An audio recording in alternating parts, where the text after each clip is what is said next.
안녕하세요. 백세시대 백세코인입니다. 비트코인이 어제 28,000달러를 다시 넘어섰다가 지금 28,000 아래에서 움직임을 보여주고 있습니다. 어제 미국에서 고용보고서가 발표되었는데 예상치를 상회하는 결과값이 나오면서 잠시 흔들렸다가 이내 회복하는 흐름 보여줬습니다. 비트코인뿐만 아니라 미국의 증시도 마찬가지로 하락했다가 반등에 성공하는 그런 모습을 보여주었는데요. 28,000달러를 지금 3번 두들기고 있습니다. 자, 28,000달러 여기를 계속해서 두드리는 이유는 바로 저항대가 두 개나 겹쳐 있기 때문이죠. 이 저항 두 개를 넘어서기 위한 그런 과정으로 보시면 될 것 같습니다. 자, 미국의 고용 지표가 예상치를 뛰어넘었습니다. 이러므로 추가 금리 인상 가능성을 높이고 있는 상황인데요. 미국 내 비농업 신규 노동이 33만 6천 명 증가를 했습니다. 지난 1월 이후 최대치다라고 볼 수 있겠는데, 이렇게 고용 상황이 좋다 그러면 이제 금리 인상 기조가 이어질 수 있는 것입니다. 연준의 통화 정책에 영향을 주면서 물가를 자극할 가능성에 대한 염려가 커지는 것이죠. 자, 미국의 고용 보고서에 대한 전문가의 시각은 미국 노동시장이 견조하다는 것이 미국의 금리 인하 시점을 지연시킬 수 있다고 분석을 하는 것입니다. 미국 노동시장은 계속해서 놀라울 만한 강세를 보여주고 있기 때문에 이로 인해서 연준의 연내 금리 추가 인상 가능성이 나타났다는 것이죠. 결국 이렇게 해서 금리 인하 시점이 늦춰진다는 것입니다. 고용지표가 좋은 것이 바로 금리 인상 기조를 이어갈 수 있는 불안감이 주어질 수 있는데, 그렇지만 고용지표가 좋아진 것뿐만 아니라 실업률도 지금 증가를 하고 있습니다. 자, 고용지표가 좋아져서 미국 10년물채 금리가 7% 갈 수 있다는 주장도 나오고 있는 상황인데요. 자, 순간적으로 암호화폐 시장이라든지 뉴욕 증시는 하락을 했다가 반등을 했습니다. 초반에는 하락을 했다가 반등이 세게 나타났는데, 미국 뉴욕 증시도 상승을 했고 암호화폐 시장도 전반적으로 다 상승을 하는 흐름입니다. 비트코인과 미국 증시가 급락 후 급반등을 한 거거든요. 미국 고용지표 발표 후에 급락을 했다가 급반등했습니다. 해석을 긍정적으로 한 겁니다. 하락을 했을 때는 고용지표가 예상치보다 높게 나타나서 하락을 했다가 이것을 긍정적으로 해석을 하면서 도리어 이제 상승 반전하는 흐름이 나타났는데요. 일자리 증가세가 훨씬 강력하게 나타난 것은 고통스러운 긴축 정책이 강화됐다는 의미이기도 하지만, 자, 한편으로는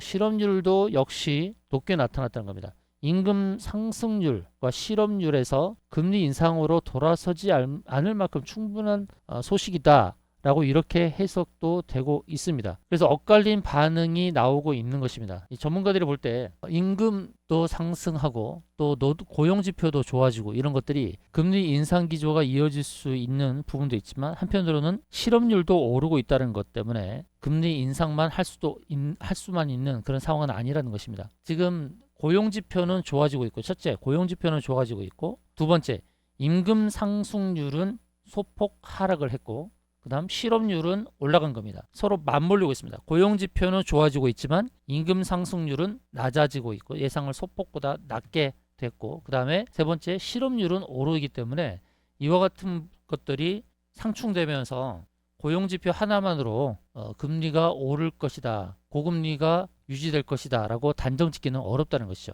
자, 비트코인이 다른 투자 자산에 비해서 탄탄한 흐름을 보여주고 있거든요. 전반적으로 투자는 좋은 성적을 거두지 못하고 있지만 비트코인은 그래도 우상향하는 흐름을 보이고 있어요. 가장 큰 이유는 뭐냐면 차별화되는 그런 흐름을 보여주고 있는 것이 바로 금융시장의 피난처로 인식이 되고 있다는 것입니다. 은행은 미국의 실리콘밸리 은행의 파산처럼 은행이 파산하는 그런 상황 속에서 은행을 대신할 게 무엇일까? 자, 은행이 파산하는 것에 대해서 상당히 시장에 충격을 주었습니다. 은행도 파산할 수 있구나 라는 생각을 주게 된 것이죠. 그러면 금리가 오르고 또 국채금리가 최고치를 경신하는 이런 상황 속에서 비트코인은 금융시장의 피난처로 자리매김할 수 있다는 것입니다. 디지털 금이라는 것이죠. 비트코인은 이미 블록체인 업계의 기축통화 그리고 가상자산 시장에서 인덱스, 지수 역할을 하고 있는 상황이기 때문에 대안 자산으로 비트코인으로 지금 쏠리고 있다는 것입니다. 그래서 투자 자산으로서 보기보다는 금융시장이 흔들릴 때의 금융시장의 피난처로 인식될 수 있다는 것을 기억하시면 좋을 것 같습니다. 그리고 비트코인의 해시레이트가 최고치를 경신하고 있는데요. 이것은 뭐냐면 채굴업자들로 하여금 믿음이 계속 유지되고 있다는 것입니다. 이게 뭐냐면 해시레이트라는 것은 채굴자들이 더 많은 컴퓨터 자원을 동원해서 채굴을 하는 것을 의미하거든요. 해시레이트의 상승은 더 많은 채굴을 하고 있는 그 컴퓨팅 능력의 총량을 나타내는 건데, 이 해시레이트의 하락은 채굴자들이 블록체인을 떠나고 있을 때 관찰되는 것이고, 해시레이트의 상승은 채굴자들의 참여가 많아지는 것을 의미합니다. 그만큼 채굴자들이 비트코인으로서 수익을 거둘 수 있는 것에 대한 믿음을 계속 갖고 있다는 것이죠. 최근에 해시레이트가 급등하는 것은 이 강세장으로의 전환을 의미할 수 있는 것입니다. 채굴자들이 수익 증가를 활용하려고 하기 때문에 채굴이 늘어나는 것이고, 이것은 비트코인 강세장으로 전환을 의미할 수도 있는 것입니다. 최근에 비트코인은 전반적으로 어려움을 겪고 있지만, 이렇게 채굴자들의 믿음이 있는 한 비트코인으로서 얻어갈 수 있는 수익, 기대치가 높아지게 될 것입니다. 암호화폐 전략가가 몇 달 안에 알트 시즌이 올 것이라고 전망을 했습니다만, 그러나 비트코인의 더미넌스, 그러니까 지금 현재 시장에서의 그 점유율 지배력이 49%를 넘어가고 있거든요. 알트코인의 긍정적인 전망을 하고 있는 것 의미가 있겠습니다만, 그렇지만은 비트코인의 그 더미넌스를 감안했을 때 그 만만치 않을 것입니다. 당연히 비트코인 더미넌스가 하락하면 알트코인 가치가 상승하겠지만, 현재는 49%의 견조한 그런 지배력을 좀 보여주고 있습니다. 미국의 대선 주자 중 한 명인 로버트 F 케네디 주니어, 민주당 후보 경선에 출마 예정인 사람인데요. 이 사람이 백악관에 대해서 비트코인과 전쟁을 벌이고 있는 것에 대한 비판을 했습니다. 이 사람이 당선된다면 이 전쟁을 종식시킬 것이다. 비트코인은 시민의 자유권을 보장하며 시민들의 자유권 행사 수단이므로 이 비트코인이 돈을 무차별적으로 찍어내는 연준으로부터 탈출할 수 있는 대안이 될 수도 있어서 본인이 대통령이 된다면 이 전쟁을 종식시킬 것이라고 했습니다. 자, 이 사람이 대통령이 될 가능성이 있는지는 모르겠습니다만, 그러나 비트코인에 대한 긍정적인 시각을 유지하는 정치인이라는 것은 우리가 기억을 해볼 수 필요 있겠습니다. 기술적으로 보는 그 애널리스트가 이렇게 언급을 하고 있습니다. 비트코인은 200일 이동평균선 돌파 시도를 하지 못하면서 상승분을 반납할 가능성이 커지고 있다, 이렇게 얘기를 하고 있는데요. 저는 그 반대로 생각합니다. 200일 이동평균선이 저항이긴 하지만 벌써 3번째 부딪히고 있어요.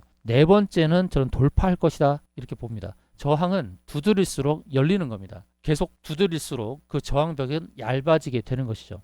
자, 기술적으로 두 번째 내용은 이렇게 나오고 있습니다. 28,000달러 선을 돌파 시도를 하고 있는 이 상황 하에서 현재 비트코인이 기술적으로 본다 그러면 엘리엇 파동 이론의 월봉 차트에서 5파를 쏘아 올릴 수 있는 단계, 그리고 RSI는 50을 상회하고 있고 MACD는 강세 신호를 보이고 있는 이런 흐름이다 라고 월봉 상황에서의 기술적인 언급을 했습니다. 자, 기술적인 상황을 함께 보도록 하겠는데요. 일봉 상황에서는 200일선을 3번 부딪혔단 말이에요. 이 자리는 이제 121선과 200일선이 같이 붙어 있죠. 두 개의 저항이 붙어 있기 때문에 한 번의 돌파가 어려운 겁니다. 그래서 계속 부딪히고 있어요. 3번, 2번, 3번 부딪히고 있어요. 네 번째는 이제 돌파 과정으로 봐야 되겠죠. 이 저항이 얇아지게 되는 것이고요. 그리고 일봉상에서 의미 있는 것은 구름층 위에 있다는 것입니다. 제가 구름층을 벗어나는 게 의미 있다고 자주 말씀드렸던 건데요. 이제는 일봉 상황에서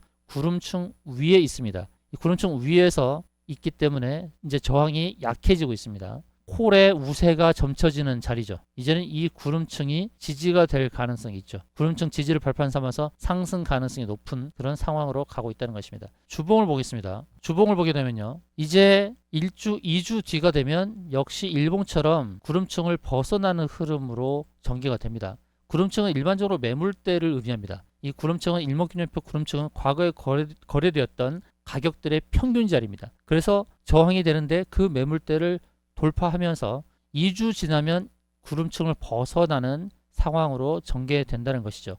주봉 상황에서는 이제 구름층을 벗어나면서 위로는 저항이 없는 흐름으로 간다는 것이죠. 32,000달러는 충분히 도달할 수 있는 그런 모양을 보여주고 있습니다. 자, 월봉을 보겠습니다. 자, 월봉을 보게 되면요, 월봉 상황에서 보게 되면 큰 상승 이후 하락을 했는데 이것을 이렇게 볼 수 있어요. 1, 2, 3, 4, 5 이렇게 해서 엘리엇 상승 5파동을 다 완성을 해서 거기서부터 하락으로 전개되었고 고점에서부터 또 1, 2, 3, 4, 5 또 하락 5파동을 다 완성을 했죠. 일반적으로 파동은 5개의 파동을 그리면서 상승과 하락을 마무리 짓는 것입니다. 그러면 지금 최근에 발생한 또 파동을 보게 되면 바닥권에서 1, 2 이제 1, 2 파동만 나온 겁니다. 이제 월봉 상황을 보게 되면 이제 3파동, 4파동, 5파동 이렇게 남아 있는데 자 내년도의 반감기를 생각한다면 3파동이 아주 세게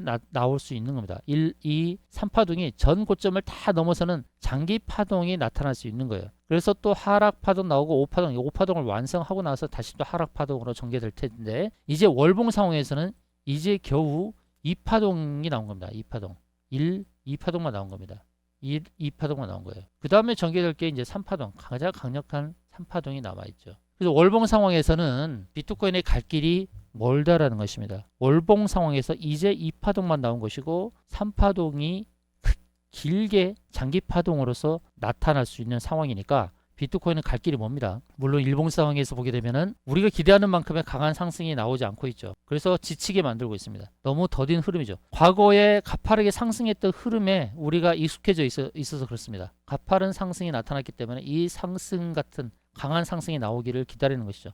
지금의 흐름이 지루해 볼 수 있지만 그러나 계속해서 우상향하면서 그림을 그리고 있습니다. 너무 염려하는 흐름은 아니다라고 봅니다. 이럴 때는 단기적으로 급등하는 그런 코인에도 관심을 가질 필요성이 있습니다. 스트라티스 같은 코인을 볼까요? 자, 스트라티스 같은 코인을 보게 되면 최근에 이렇게 가파르게 급등을 했죠. 굉장히 큰 상승률을 보여주었는데요. 근데 비트코인이 이런 상승도 나올 수 있다고 저는 봅니다. 비트코인도 이렇게 M자형 패턴을 만들면서 급등했잖아요. 그리고 이 스트라티스가 기술적으로 보게 되면 구름층을 벗어나면서 급등이 나타났다는 거예요. 그래서 이런 차트, 기술적으로 스트라티스와 같은 이런 유형의 차트를 보시면서 이런 코인으로 큰 수익을 거두기를 원하시는 분들이 꽤 계실 텐데 차트 분석방에 들어오셔서 코인에 대한 정보를 받으시길 바라겠습니다. 영상 하단 더보기 클릭하셔서 비트코인 외에 알트코인 급등 가능성이 있는